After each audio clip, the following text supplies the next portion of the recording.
Роза Хәбибуллина. Яшьлегем серләре. Капканы ачып чыгуга ниндидер дулкын килеп бәрелгән кебек булды. Мине генә көткәннәр диярсең. Көн чыгыштан алсуланып килгән күкне бер читеннән икенче читенә кадәр иңләп, меңләгән кош шаугыр килеп бу якка таба агыла иде. Баш очыма җиткәч, алар диңгез шыңгылыдай бер урында бөтерелде дә тыгыз төркемнәргә бүленде. Исем китеп, кошлар бәйрәмен күзәтәм. Субханалла. Әле адәм баласы кошларны үтереп бетермәгән. Әнә алар нинди күбәү.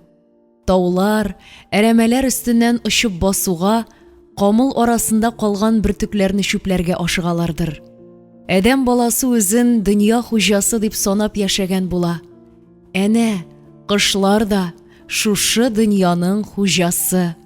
Алар иксез-чиксез күкнең хуҗасы. Дөнья киң, барыбызга да урын җитәрлек.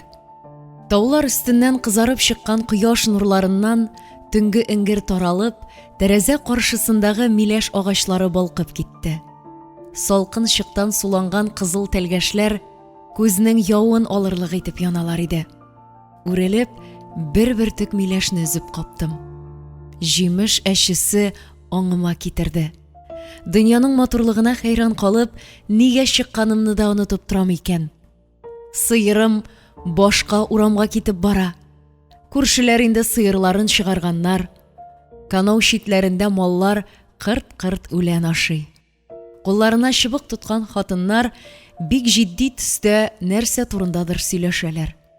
Алар янында туктап исәнләштем. Сәламемне алгач, хат ташучы Клара сүзен дәвам итте.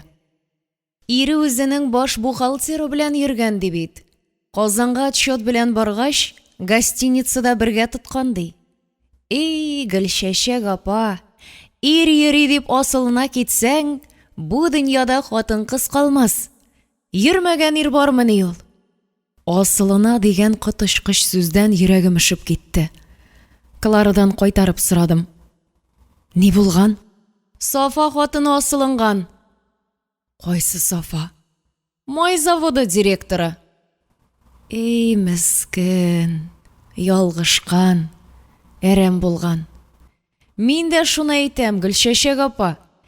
2 бала тапкансың икән, инде үзең турында түгел, алар турында уйларга кирәк бит, диде Клара. Кайгысын уртаклашырлык бер кешесе дә булмады микәнни. Хәер, кеше тормышын каян беләсең инде?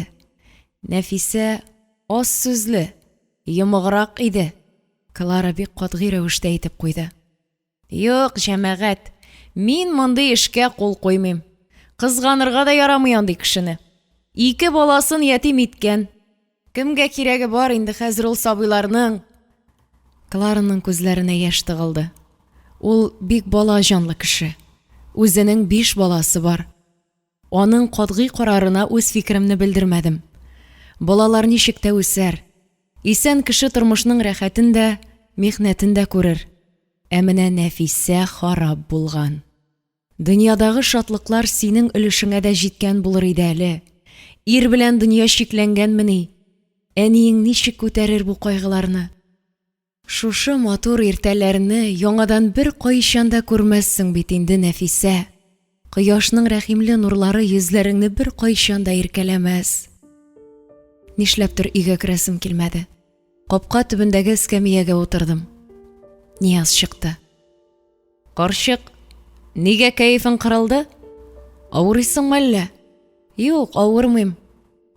Ни сәбәптәндер аңа ачуым чыкты. Сәбәбе билгеле инде. Барлык ират затына ачуым килә. Нәфисә өчен. Шулай да нигә борчылдың, диде. Сафа хатыны асылынган дигән хәбәремнән Ниязның кашлары җыерылып китте. 40 ел хирург булып эшләсә дә, кешеләрнең соңгы минутларын күрергә туры килсә дә, үлем хәбәрен тыныч кына ишетә алмый ул. Әйтәм аны, Сафаның уазы җизниләре турында тора иде. Ярырга алып барганнардыр. Ярырга дигән сүзне ишеткәч, тәнем эсселе суыклы булып китте.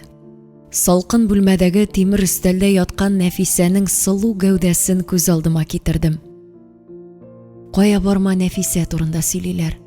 3 абыйсы сөекле сеңелләрен туган авылларына алып киткәндә, Сафаны барыбер үтерәбез дигәннәр имеш. Алар үтермәсәләр дә, Нәфисәнең рәнҗеше төшми калмас Сафага. Ялгышкансың, Нәфисә. 40-ңны уздыргач, 41-нче көнне үк ирең сөяркәсен алып кайтты. Ничекләр итеп кешедән уялмаганнардыр. Ник бар дөньяңны шул дуңгызга калдырып киттең? Менә хәзер яшь хатын син йөргән келәмнәрдә синең эзләреңә басып йөри. Син йоклаган бүлмәдә синең ирең белән йоклый. Менә кемнән үч алырга иде. Иреңне, балаларыңны да аңа калдырмас өчен тешеңне кысып яшәргә, түзәргә иде.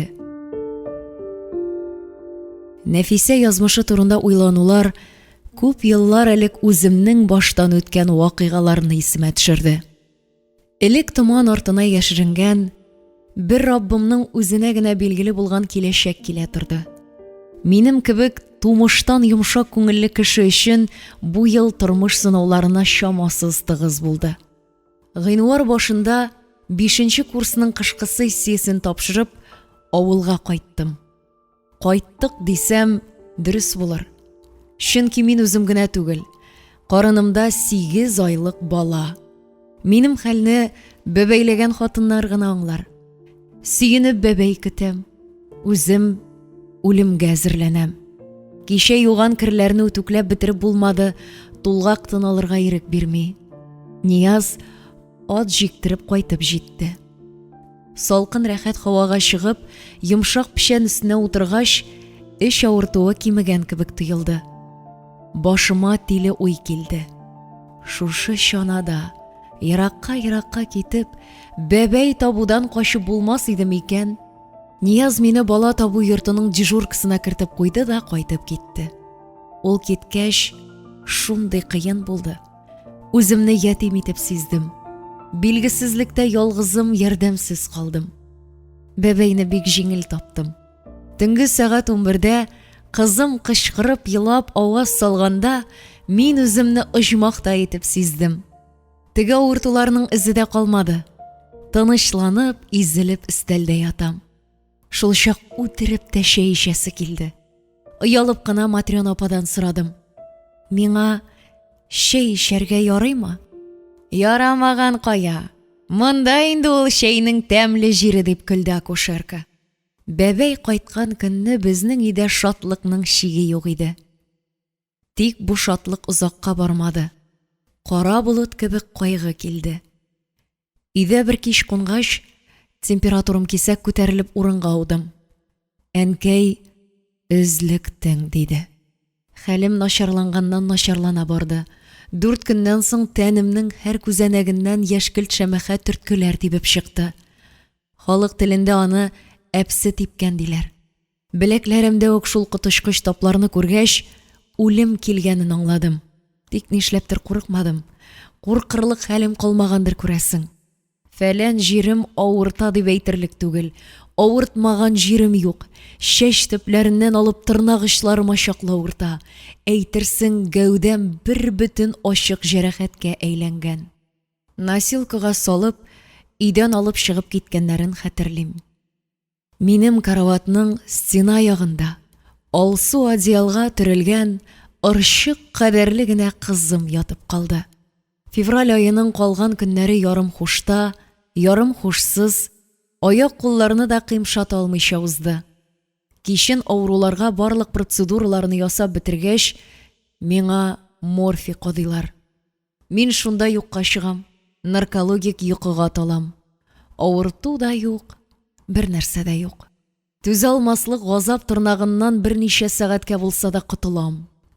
Яшәү белән үлем арасында тартышып яткан җаннарга берникадәр ял бирердәй бу даруны уйлап тапкан кешенең урыны оҗмакта булсын. Авызыма чәй кашыгының салкыны тиюгә күземне ачтым. Янымда ак халат, ак чепчик кигән Нияз утыра. Алсу яңаклары буйлап яшь бөртекләре тәгәри. Ул минем авызга сөт сала. Аны күрмәс өчен күзләремне йомам. Минем аны тынычландырырга да, иркәләргә дә хәлем юк.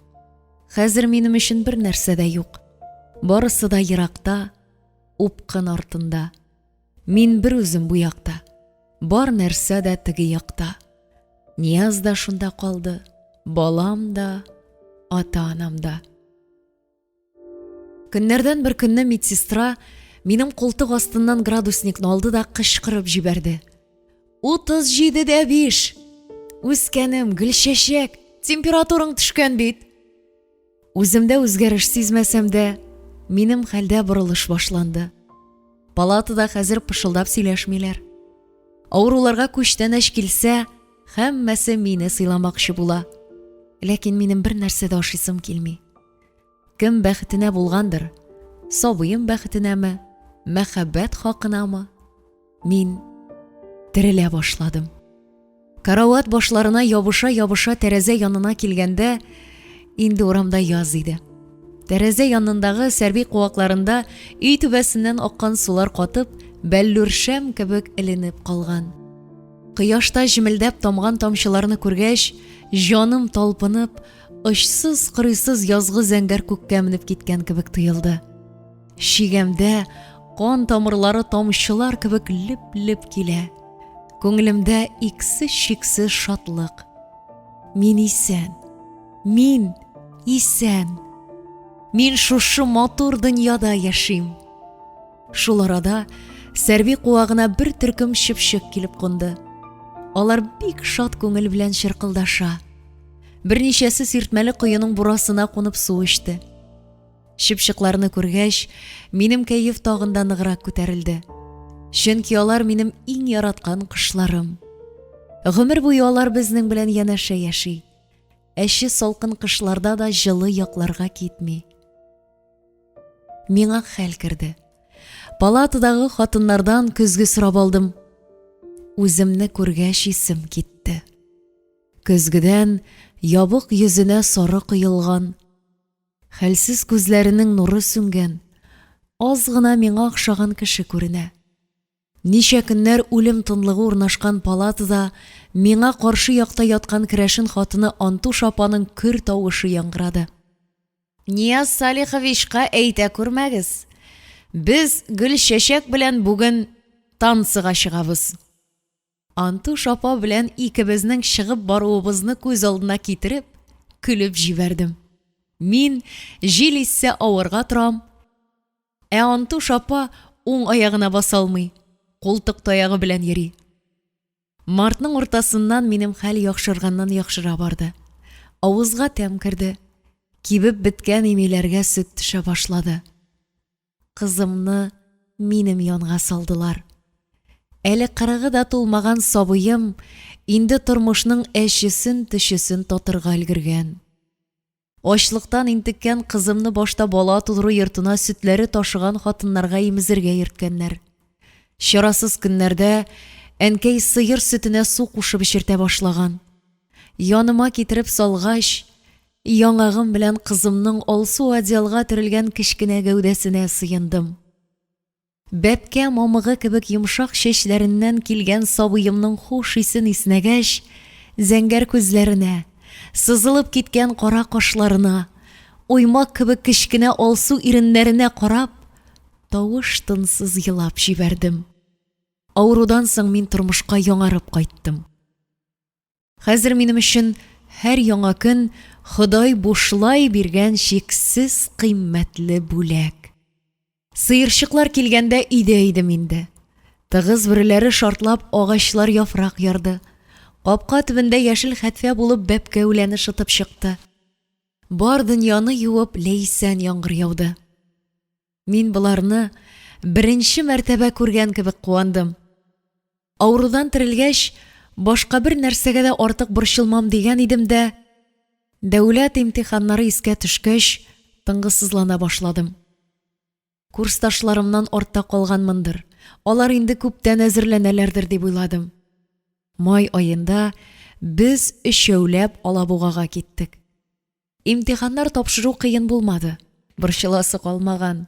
Дөрес, борчылган эш хәерле була диләр. Диплом минем тормышымның беренче максаты, беренче хыялы иде.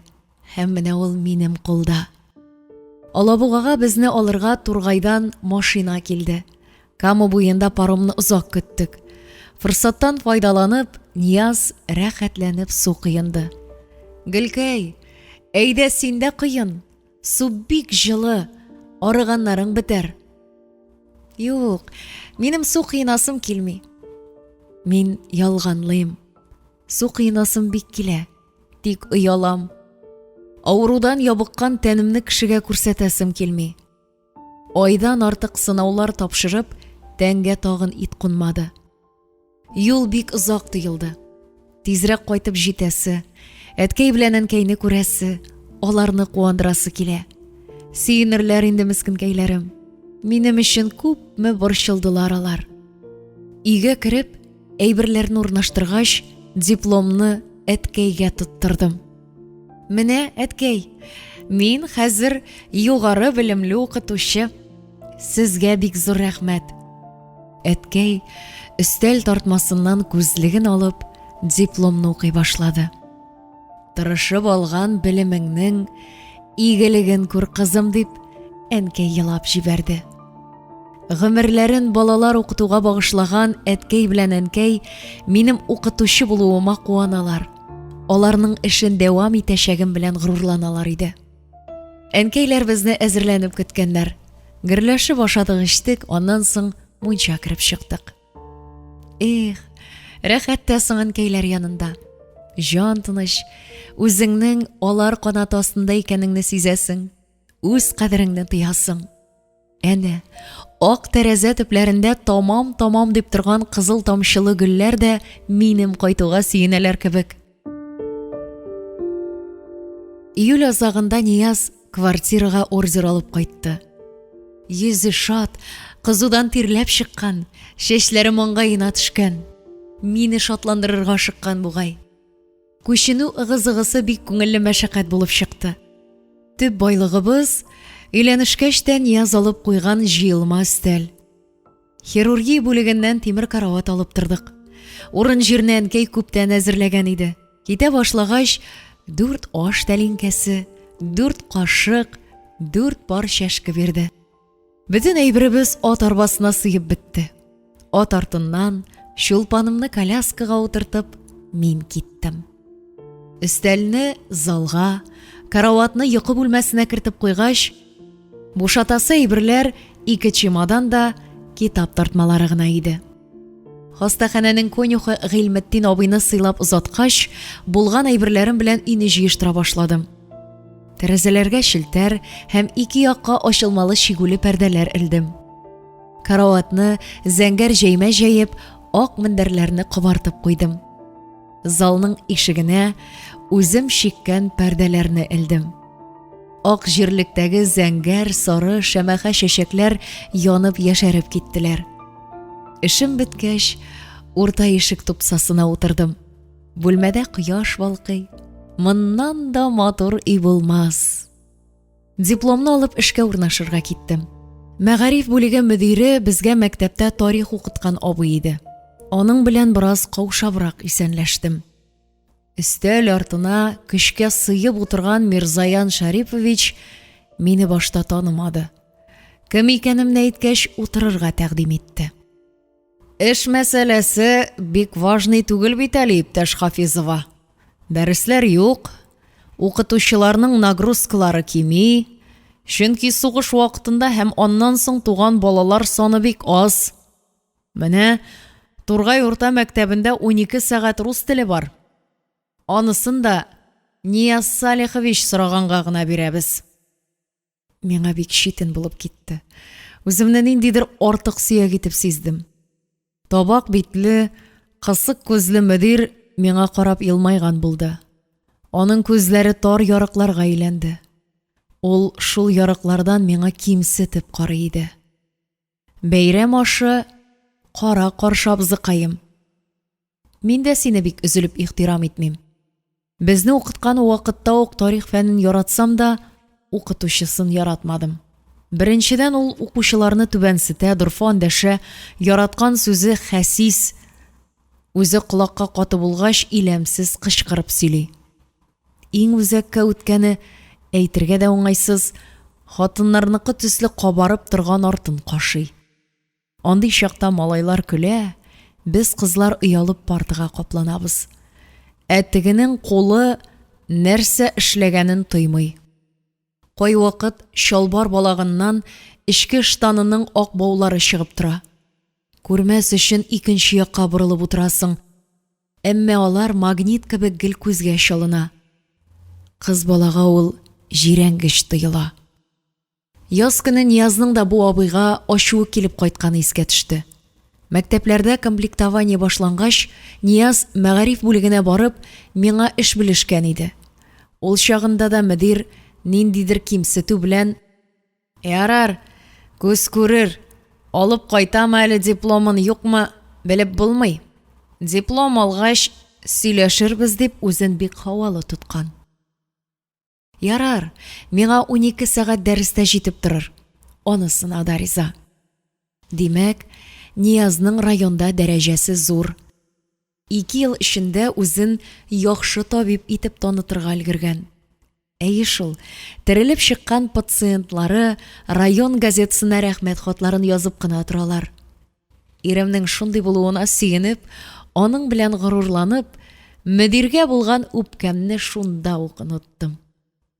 Шулай итеп, үзем укып чыккан мәктәптә эшли башладым. Директор мине үзенең укучысы гына итеп түгел, хезмәттәше кебек зурлап, хөрмәт белән каршы алды. 1 сентябрь кояшлы, җылы иде. Шуңа күрә бәйрәмне спорт мәйданында үткәрергә булдылар. Озын буйлы, киң җилкәле, бераз алга сөрлегеп атлый торган өлкән завуч мине сыйныфым янына озатып куйды. "Менә, укучылар, таныш булыгыз.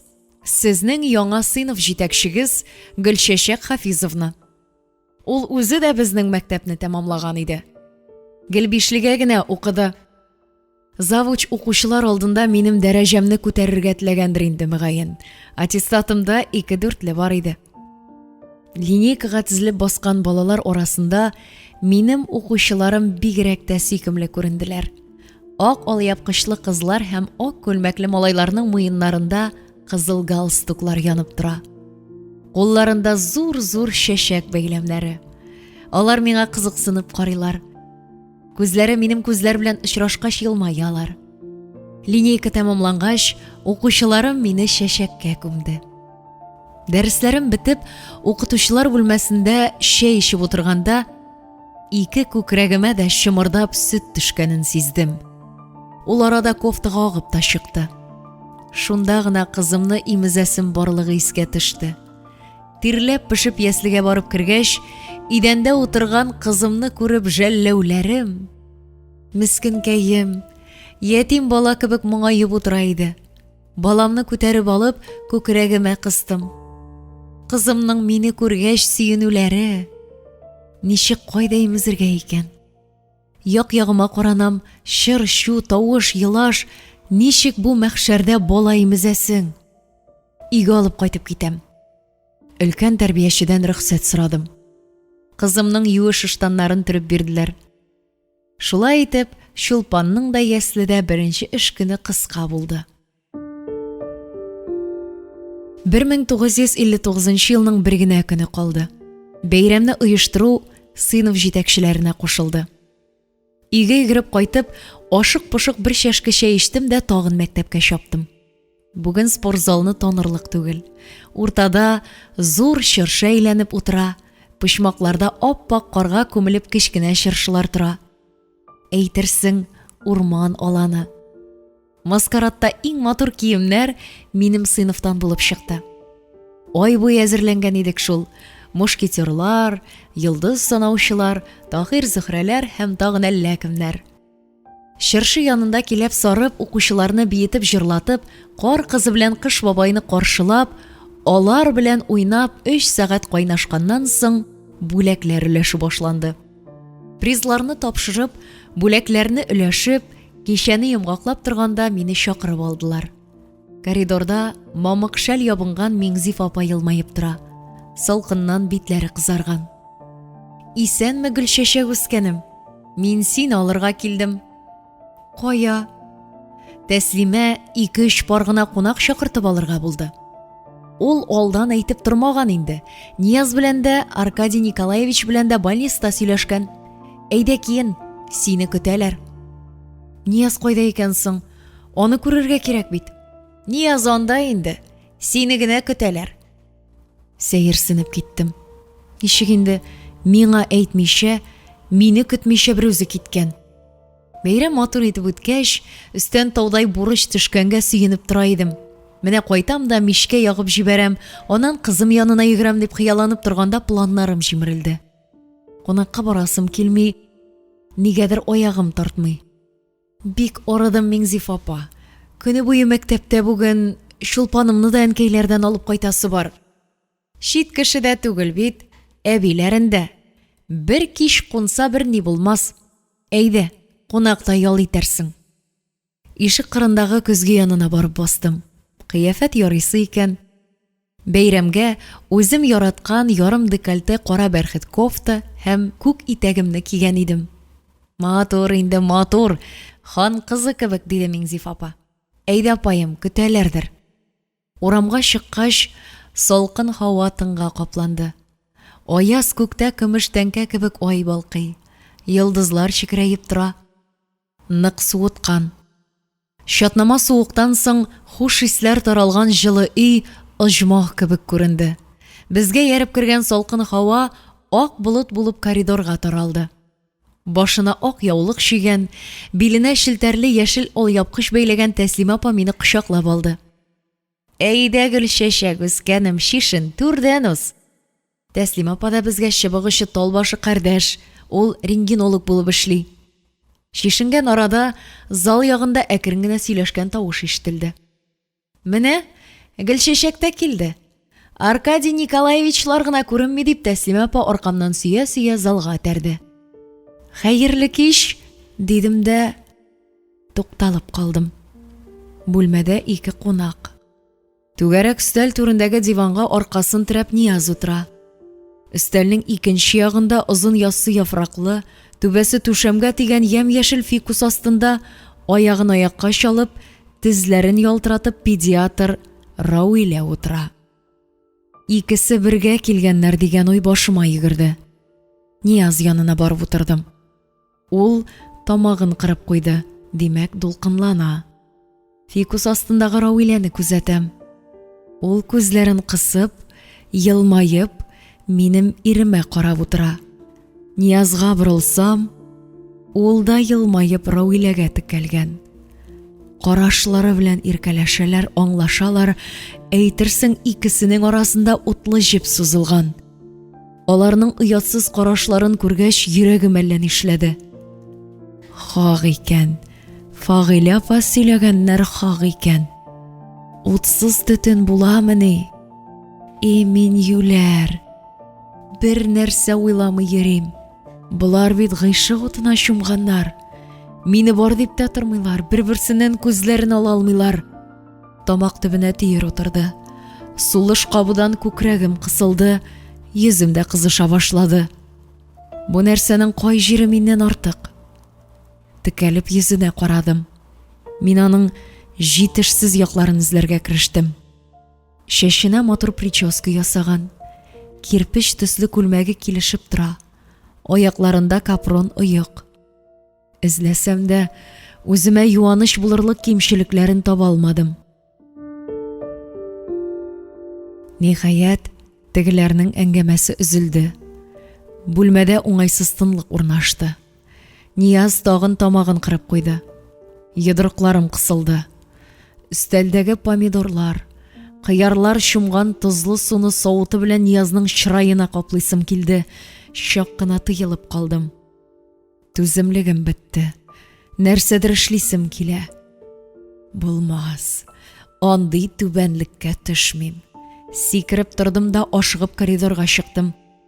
Кухнядан Тәслимә апа йөгереп килде. Ул мин киенгәнне күреп кулымнан тотты. Гөлчәчәк, нишлисең, акыллым? Тәслим апа киенергә комачауламасын дип, пальтомны кочакладым да баскыч төбенә чыктым. Минем арттан Нияз да күренде. Нишлисең? Ни булды? Ни булганын үзең беләсең. Жан ачуым белән Ниязны баскычтан көрткә этеп төшердем. Үзем йөгерәм, үзем кеше күрмим икән дип як-якка каранам. Тыелып утырып таш булып каткан күңелем кеше булмагач бик тиз җибеп төште. Кайнар яшьләр битем буйлап ага башлады. Сводница, старая дева, оятсыз дип Тәслим апаны сүктем. Безне чакыргач, нигә аңа әйтергә кирәк иде? Ишетмәгәнмени ул больницада йөргән сүзләрне? Юри эшләгән. Үзе иргә чыга алмагач, башкаларда рәхәт яшәмәсен ди торгандыр. Артымнан ашыга-ашыга берәү килгәнен тойдым. Кем булуын да чамаладым. Ләкин бу минутта Ниязны күрәсем түгел, үтерәсем килде. Ишекне шапылдатып бикләп куйдым да, шишенмичә, ут яндырмыйча урындыкка аудым. Йөрәгем ярсый. Уй шаласы иде. Сатлык жан, предатель. Бер күрүдә чат ябышып өйләнде, хәзер башкага күзе төшкән. Тешләремне кысам. Үләсем килә. Үләргә. Бу газаптан элмәк коткарала дигән уй башыма килде. Шунда ук үземнең үле гәүдәм янында елап утырган кызымны, әткәй белән әнкәйне күз алдына китереп, аларны да, үземне дә кызганып, кычкырып елап җибәрдем. Капка ачылды. Мин елаудан туктадым. Баскычта кар шыгырдады. Нияз ишекне шакырга кереште. Гөлчәчәк, Гөлчәчәк, аш! Бик озак шакып арыгач, утын сараена таба китте бугай. Кухняга кереп, тәрәзә пәрдәсенең читен генә күтәреп карадым. Ай яктысында бөтен нәрсә аерым ачык күренә. Нияз кулына балта тотып килә. Баскычка менде, ләкин ишекне каермады. Ишекне яңадан бик озак шакып торса да ачмадым. Утны кабыздым. Шуннан соң гына ул ишек алдыннан чыгып, хастаханәгә таба китте. Ишекне каерып ачмакчы булып, әллә мине үз-үземә кул сала дип уйладым икән. Юк, синең кебек сатлык җаннар өчен андый эшкә бармыйм. Асылыны бүләр өчен котылдым менә мин. Ярсуым кимеде. Хәлсезләнеп диванга барып яттым. Аерылам. Әнкәйләргә кайтып китәм. Шифонер өстеннән чемоданны тартып төшердем дә, күлмәкләремне тутыргач, бала киемнәренең тартмасын ачтым. Кара әле мине. Балам турында бөтенләй онытканмын. Кызым әтисез калсынмыни? Үзем теккән кечкенә күлмәкне тотып уйга калдым. Мин китсәм, тегеңә урын бушы инде. Алыр да кайтыр. Менә шушы караватта аның белән йоклар. Йокламый тор әле. Тот капчыгыңны. Сиңа ир әзерләп куймаганнар. Ирсез картай, сволочь. Чемоданны тиз-тиз генә бушатып, кире шкаф өстенә ыргыттым. Шифонер янындагы шампан шәрабы күземә чалынды. Ашам да эчәм. Миңа тагын ни калды? Яңа елым шул булыр. Гомеремдә шише ачканым булмаса да, курыкмыйча тотындым. Шәнечке белән тимер чыбыкларын кайрып алдым. Шишәне болгатып, ике тез арасына кыстырдым. Күземне чытырдатып йомып байтак көттем. Бөкесе шартлап очкач, куркудан сикереп куйдым. Тезләремә күбек акты. Шише авызыннан эчә башладым. Көн буе ашамаганга, буш аш казаны беренче йотымнан ук яна башлады. Кайгыдан шампан эчмиләрдер. Тик бу шәраб бәйрәм өчен алынган иде. Тын алып ял иткәч, тагын бераз йоттым. Гомергә эчмәгән кешегә күпме кирәк?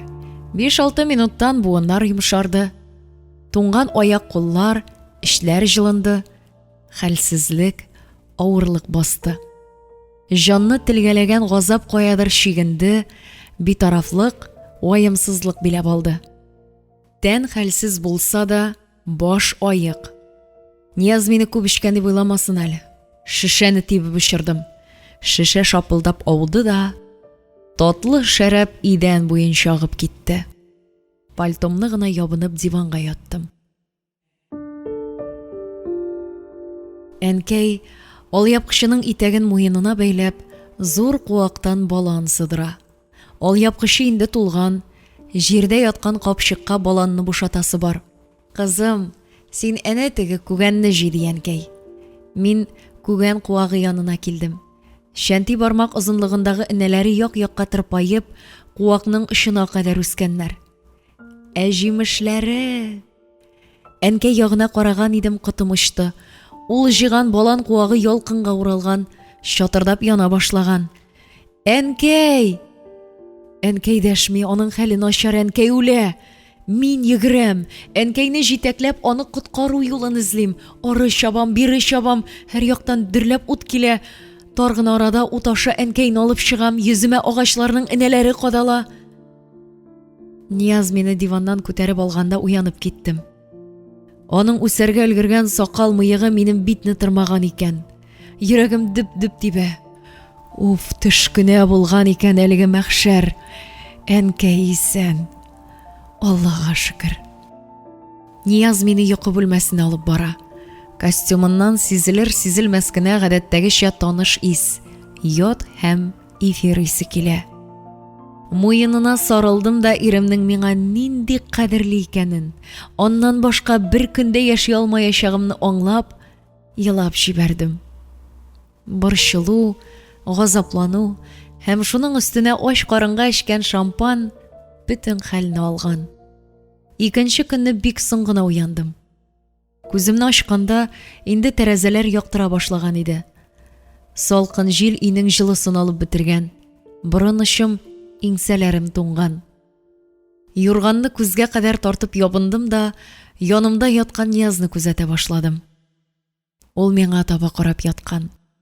Мендәрдә борынгы Рим тәңкәләрендә очрый торган профиль. Озынча кылыч борыны өстә киртләнеп тора. Киң маңгайына күксел сары чәчләре таралып төшкән. Калын иреннәре кысылган, шыгырайып торган текә ияге. Ә үзенең юрган өстендә яткан беләкләрендә йодрык-йодрык мускуллары да юк. Буе да миннән 7 сантиметрга гына озын. Текәлеп каравымны сизеп, кыймылдап куйгач, күземне аннан алдым. Нәкъ балаларча тәмләп йоклый. Мин бер тапкыр сулыш алганчы 2 тапкыр сулый. Шундый мөләем һәм якын ул. Әйтерсең, без 1000 ел бергә яшәгән. Ничек шулай чит бер кеше иң якын туганнарыңнан да якынрак була икән? Нияз миңа ирем генә түгел, улым кебек тоела. Ул үзе дә минем күкрәгемә терәлгән. Кинәт ишек шакыдылар. Өстемә халат киеп, ялан аяк өй алдына чыктым. Ишекне ачасы булмады. Нияз балта белән кайрып кергән икән. Мин сизмәгәнмен. Санитарка Зөһрә апа исәнләшкәннән соң уңайсызланып кына Нияз Салиховичны алырга җибәрделәр диде. Ни булган? Мәллә тавында трактор белән тәгәрәгәннәр. Берсе үлгән, икесе авыр хәлдә диделәр. Хәзер килә диген. Нияз тиз генә кырынды да кухняда чәйнектән салкын чәй агызып эчте. Санитарканың килүе әйбәт булды әле. Яңадан аңлашып, кичәгеләргә әйләнеп кайтасы булмады. Мин юләр, ни сөйлим? Анда бит кешеләрнең гомере өзелергә тора. Нинди бәхетсезлек. Кемнәрнең гаиләләренә шундый котышкыч кайгы килде икән. Яңа ел каршыларга дип шатланып, ыгы-зыгы килеп йөргәндә, кемнәрнеңдер үлүе, күпләргә кайгы килүе турында уйлап, үзем кичергән борчуларның ул кадәр кот чыгарлык нәрсә түгел икәненә төшендем. Менә шундый кәеф белән каникуллар башланып китте. Укытучылар өчен гыйнвар башы шатлыклы. Каникулда өстән тау төшкән кебек була. Дәфтәр тикшерәсе, планнар төзисе юк. Дәрескә соңга калам дип сыртыңнан тир акканчы йөгермисең. Безнең директор михырбанлы кеше. Каникулда укытучыларга юл бирә. Моның өчен ул каникул планына үз белемеңне күтәрү дигән көннәр кертә. Көянтә чиләкләрне алып, бәрәңге бакчасы аша хастаханә янындагы кыйга суга киттем. Биек көрт өстенә салынган тар сукмактан барам. Шаган бакчасы сиртмәле кыйыны бураннардан саклаган. Өйдә җылы булгач, бияләй кияргә онытканмын. Кыйы чылбырына кулым ябыша. Чылбырны тиз-тиз тартам. 2 чиләгем дә мөлдерәмә тулгач, көянтәгә эләргә җыенганда каршыдагы тәрәзәгә күзем төште. 3 кеше операция өстәле янында мәш киләләр.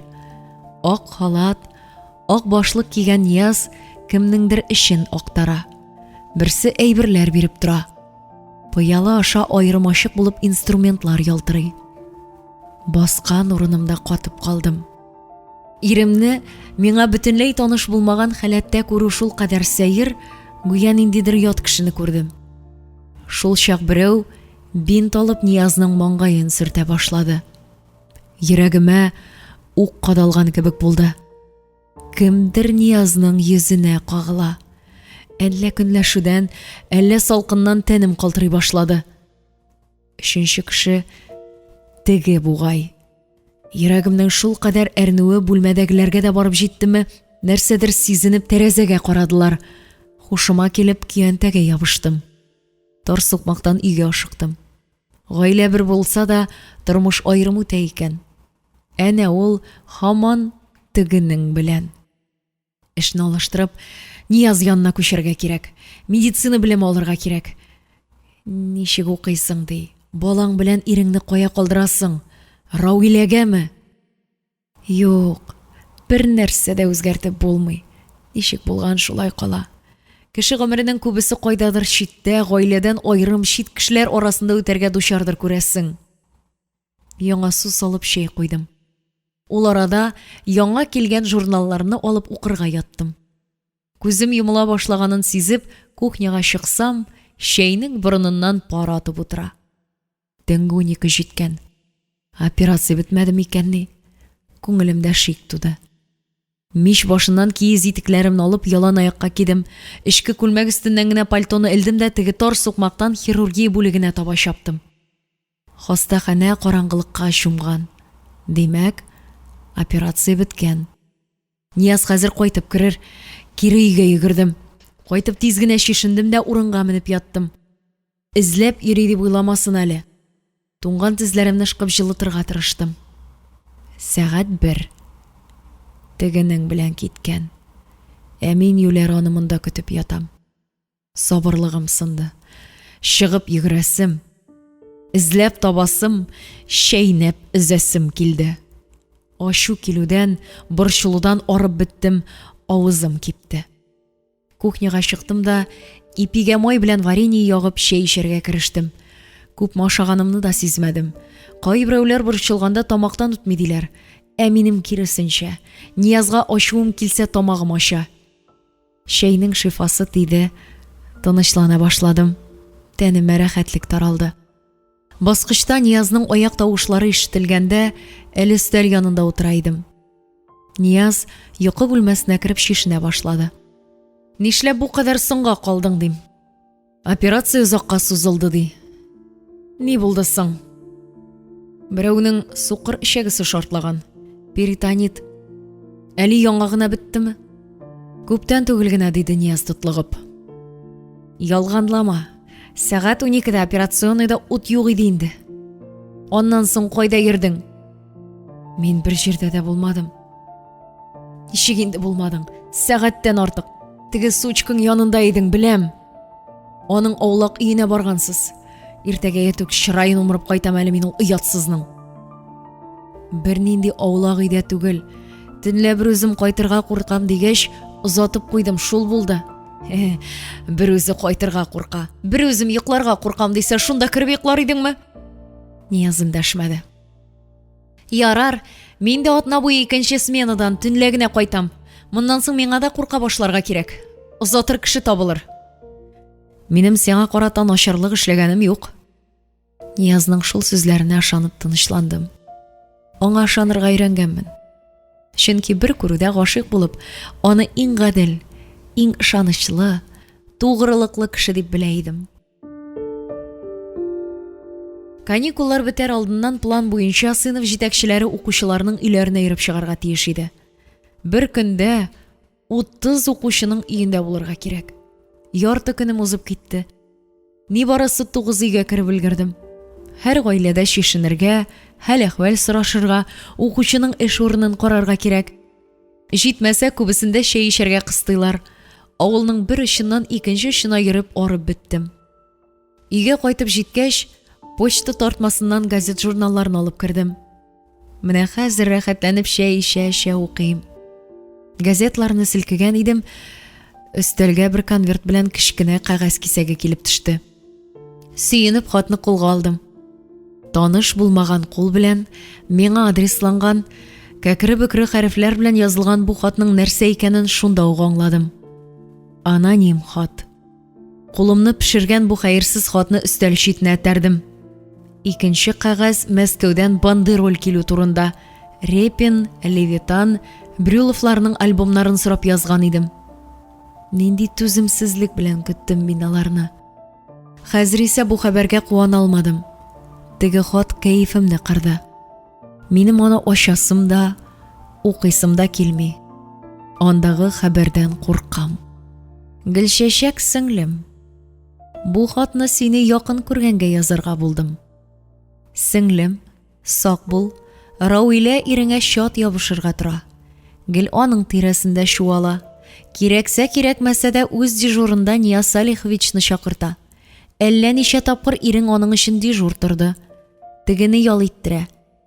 Иреңнән колак кага күрмә. Исемемне язмыйм. Хатны укып чыккач тын алдым. Мин әле моннан да начаррак хәбәр көткән идем. Миңа нишләргә? Шушындый кара көннәр килер дип уйламаган идем. Мәңгелек мәхәббәткә һәм бәхеткә өметләнеп яшәү ялгыш икән. Чынында исә гомер бер-берсенә охшаган караңгы көннәрдән тора. Котылырга иде барысыннан да. Кеше яшәми торган утрауга китәргә иде. Ниязын да, Рауиләсен дә, гайбәтчеләрен дә калдырып китәргә. Бар кайгылар шушында калсын иде. Мине айырып, аңа әйләнмәкче булам икән. Алай дисәң, кич җитсә дәрте ташый башлый үзенең. Мине яратмаса якын килмәс иде. Әллә ирләргә бер генә хатын җитмиме? Хайваннар дөньясында бер көтүгә бер ата бит. Әллә кешеләрдә шулаймы? Миңа калса, Нияздан башка берәүне дә ирем итеп күз алдыма китерә алмыйм. Минем ирем булырлык кеше бу дөньяда берәү генә. Ул Нияз. Ичмасам сөйләп ич бушатырлыкта түгел. Хат турында кемгә сөйлисең? Иреңнең башка берәүгә күз салып, гашыйк булып йөрүе нинди хурлык. Ул турыда сөйләсәң, үзеңне генә кимсетәсең.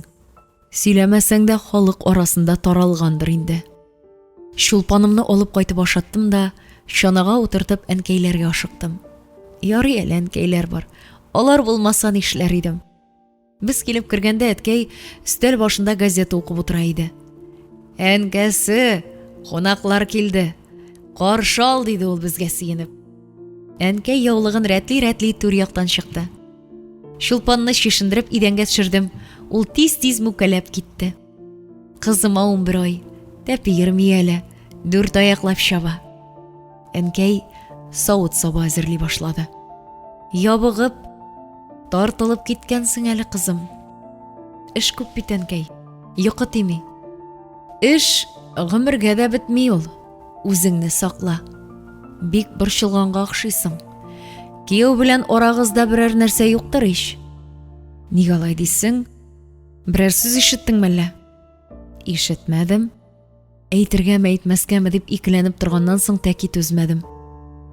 Нияз балалар врачы Рауилә белән йөри бугай, дидем. Әнкәй утырган җиреннән торып басты. Гөлҗимеш чәчәге төшкән саргылт яулыгын рәтләп куйды. Үз алдына аякларын селкеткәләп алды. Борчылганын сиздерә торган гадәте ул аның. Нигә әйткәнемә үкенә башладым. Йөрсә, бер дә исең китмәсен. Әнкәйнең сүзе миңа әле барып җитте.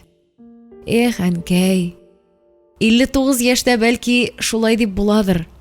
Тик 24 яшьтә иреңне башка берәү белән бүлешәсе килми шул. Андый хатын дөньяда юктыр. Белеп торам, син дә мине юатыр өчен генә шулай дисең. Кияү җилбәзәк кешегә охшамаган.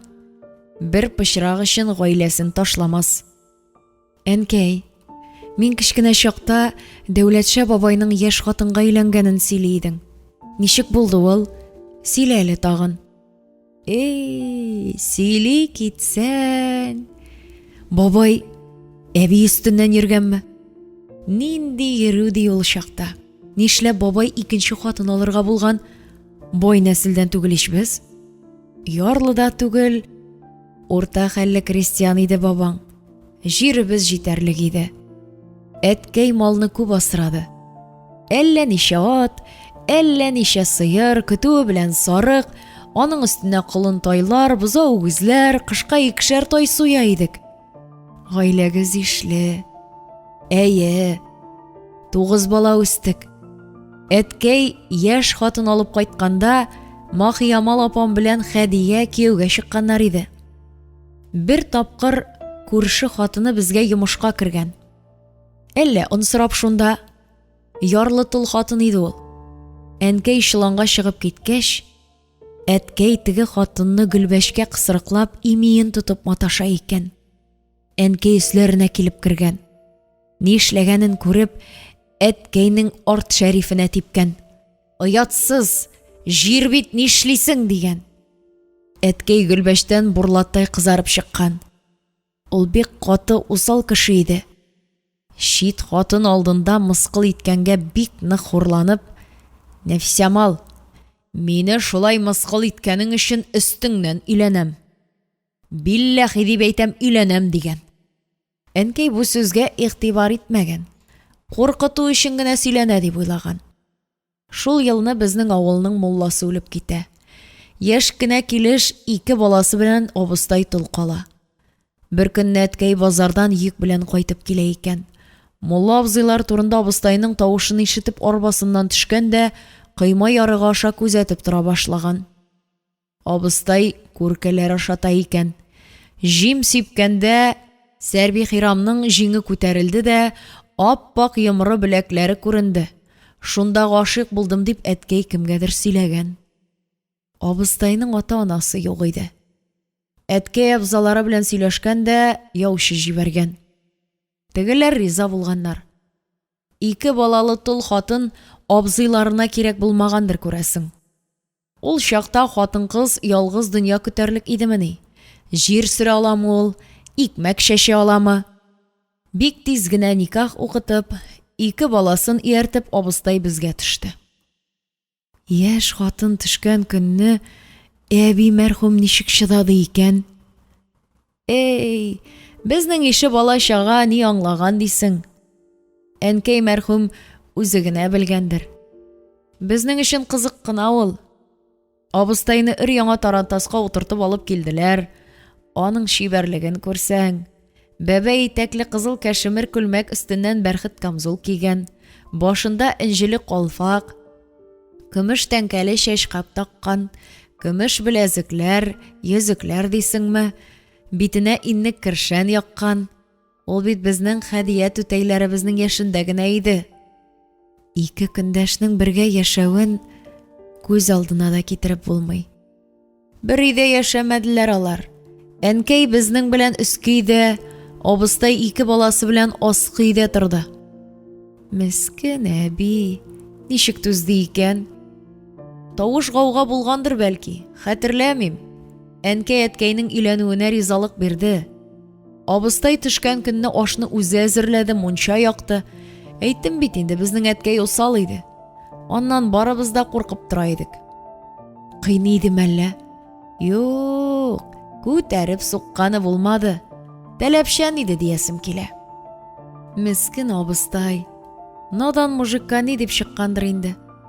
Браз тынлыктан соң әнкәй дәвам итте. Бабакайыгыз бик матур кеше иде шул. Зур кара күзле, кара кашлы, ак йөзле, кара бөдрә сакаллы. Без абыстайны кызгана идек.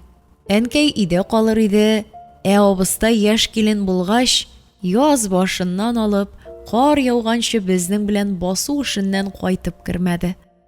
Ута утадык, урак урдык, ашлык суктык. Ул бик укымышлы иде. Безне укырга язарга өйрәтте мәрхүмкәем. Шулпанымны киендереп кайтырга чыкканда инде караңгы төшкән, тәрәзәләрдә утлар кабынган иде. Тын урамнан чана тартып барганда, Мин үземнең аякларымны тоймыйм. Гүя җирдән түгел, тияр-тимәс һавадан барам. Әллә Нәфисәмал әбиемнең рухы миңа иңдеме? Килгәндә җаным үзенә урын таба алмый борчылайды. Хәзер ничектер ныгып киткән кебек булдым. Алдыма ни килсә дә җиңеп чыгармын. Гөнаһ шомлыгы. Үзебезнең өйгә якынлашкан саен кәеф бозыла бара. Ниязны күрәсем килми. Күңелемдә ачудан башка бер хис калмаган. Анонимканы йөзенә ыргытыйм микән? Ашарга пешердем, кызымны юындырып ашатып йоклаттым. Нияз һаман юк. Ниһаять, сәгать 8-ләрдә кайтып керде. Йөзе караңгы, тамак кыргалый, сигарет артыннан сигарет кабыза. Арыганлыгы күренеп тора. Нәрсәдер булган.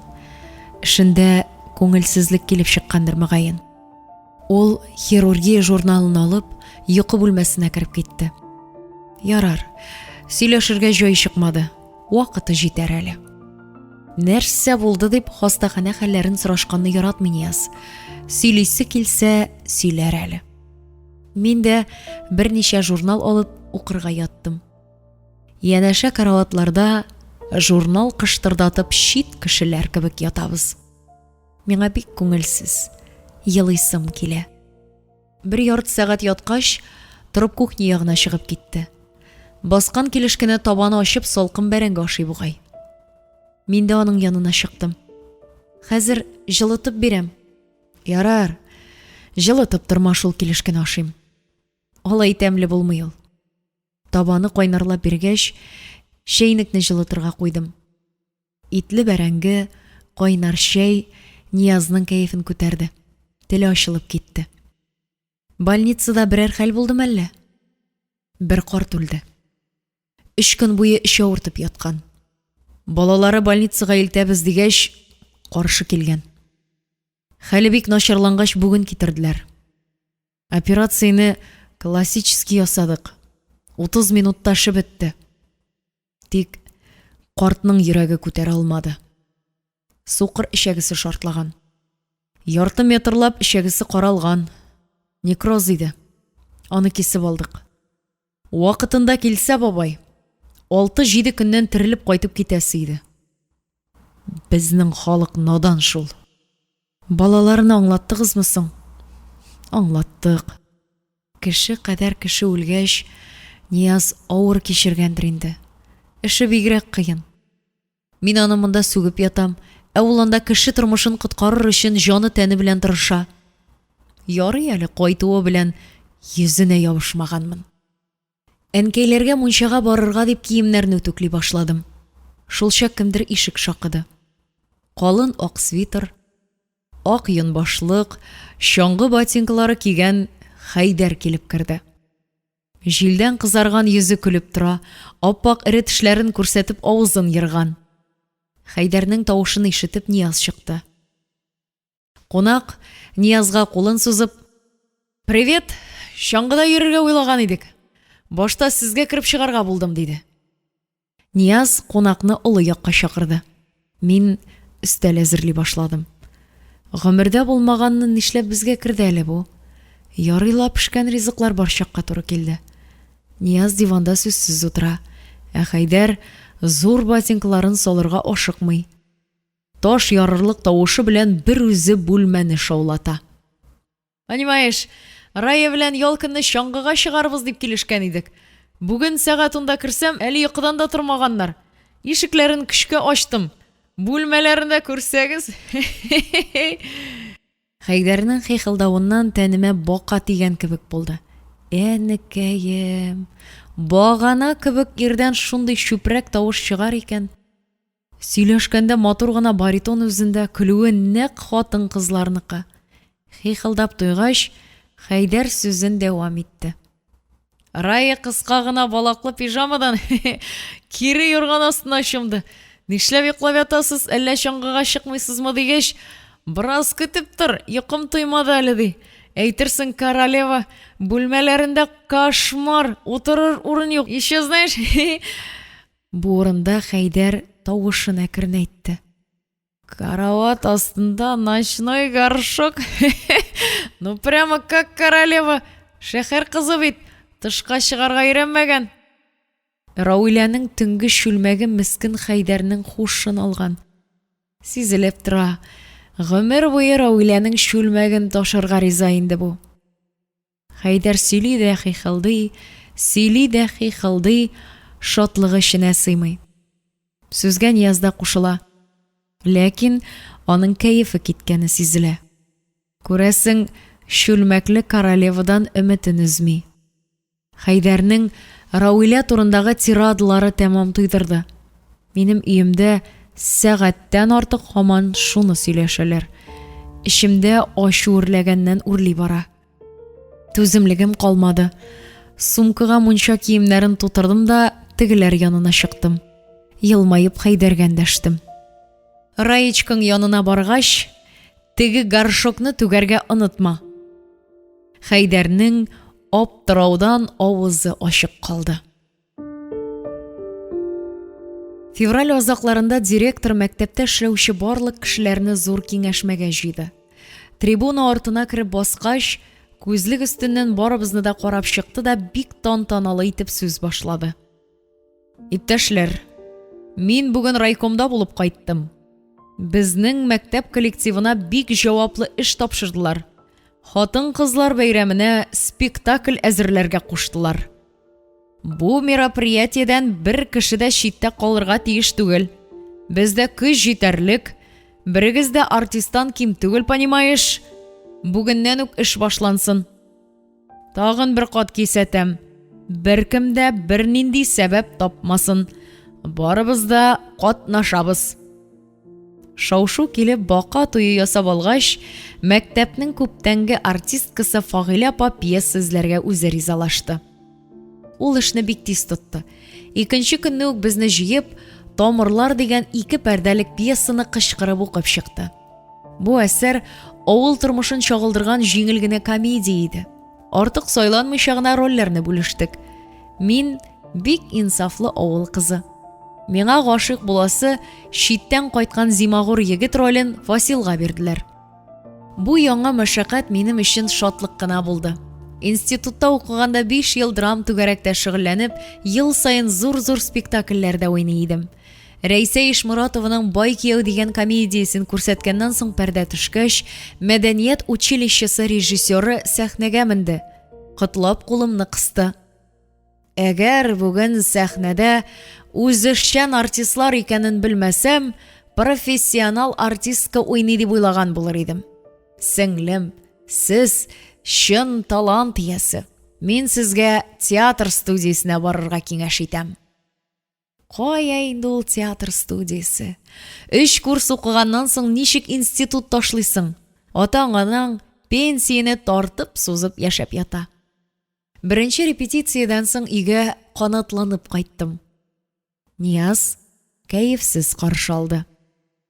Сиңа ни калган анда? Яшь балаң, ирең бар, әнә семьясызлар йөрсен. Ачуымны йотып түздем. Бер сүз дә әйтмәдем. Билгеләнгән сәгать җиткәнче мәдәният йорты шыгырым тулды. Алдагы рәтләрдә райком кешеләре, безнең мәктәп директоры һәм башка начальство утыра. Без өске каттагы бүлмәдә киенеп, грим сала башладык. Җәмәгать, барыбыз да килгәнме? Барлап чыгыйк әле. Фагыйлә апа исемлек укый башлады. Фәттахов Рәшит. Җавап бирүче булмады. Ул бүген күренмәде, диде кемдер. Фагыйлә апа учын йөрәгенә куйды. Уф, бу кеше безне харап итә икән бүген. Барыгыз өенә йөгергез, исереп ята торгандыр. Берәү телефонга йөрде, икенчебез өенә чапты. Фагыйлә апага валидол табып китерделәр. Ниһаять, Рәшитне алып килделәр. Оллаш исерек. Калын иренле зур авызы иләмсез йырык. Безнең якта андыйларны шабалка авыз диләр. Фасил белән бер егет тиз генә каралып кереп, Рәшитнең йөзен, муенын, түшләрен уып минем каршыга утырттылар. Гөлчәчәк, грим сал бу сволочка, диде Фагыйлә апа. Битен яхшылап сөртегез, юештәнгә грим төшми. Бите кирпе кебек кырынмаганда иш бу. Безнең бәхеткә бу гөнаһ шомлыгы беренче күренешләрдә катнашмый. Спектакльне башлап җибәргәндә барыбызның да нервлары өзеләм дип торган кыл иде. Безнең борчылуны сизеп, егетебез айнып киткән кебек булды. Кичә бик яхшы узды. Артистларны алкышлап сәхнәдән чыгармый тордылар. Соңыннан зал тынычлангач, райком секретаре безнең коллектив исеменә рәхмәт белдерде. Пәрдә төшеп, алкышлар тәмамлангач, Фәгыйлә апа инде айнып беткән Рәшитне бер почмакка кысырыклады да аты юлы белән сүкте. Кайткач бик озак шакып торсам да, Нияз ишек ачмады. Ул бәйрәм кичәсенә бармады. Аның бармавына мин сөендем генә, чөнки Нияз алдында уйнарга оялам. Беләм, йокламый ул, мине юри кертергә теләми. Нишләргә микән? Әллә әнкәйләргә китимме? Киттем ди менә. Курка торган күлмәкләр күптән тузган. Синең ише салам торган өчен әнкәйләрне борчып йөрмим әле. Ишеккә тибә башладым. Юк, ачмый. Урамнан кешеләр узган чакта тибүдән туктыйм. Я ире өеннән куып чыгарган икән дип уйларлар. Ачмасаң ачмассың. Җаен табам мин аның үскәнкәем. Веранда тәрәзәсеннән керәм. Утын сарайыннан юан бүкәнне тәгәрәтеп китереп куйдым. Бой җитә. Башны форточкага тыгып карадым. Баш сыя. Синең башың грек статуяларыныкы кебек кечкенә дия иде бу доктор мине яраткан чагында. Менә, ярап куйды. Баш сыйган җиргә гәүдә сыя ул. Кухняда ут яндырып, вазелинлы мамык белән гримны сөртә башладым. Туеп кайттыңмы? Көтелмәгән тавыштан сискәнеп киттем. Нәрсәдән туеп? Фасил белән. Ләнеп. Бу сүздән катырып ачуым чыкты. Нишләгәнемне абайламый каршымда торган әйберне алдым да Ниязга ыргыттым. Нияз тайпылып калды. Тау бәллүреннән эшләнгән өстәл сәгате дөбердәп идәнгә тәгәрәде. Көтелмәгән хәлдән аптырап торганнан соң Нияз тамагын кырып куйды.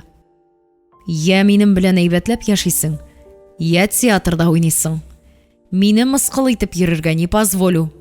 Ник сәхнәдә үбешеп йөрисең? Юкны сөйләмә. Пьесада үбешә торган урын юк. Кем әйтте сиңа? Әлтәф әйтте. Син аларны килеп күр. Хатының сәхнәдә Фасил белән шат-шат үбешә диде.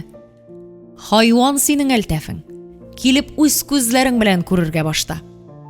Әлтәф райкомның пропаганда бүлеге мөдире.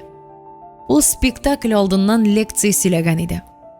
Шаянның да шаяны инде. Анекдот капчыгы. Кеше көлдерергә дисәң, аңа куш. Ниязны да үртәгән инде бу. Юләр нәрсә.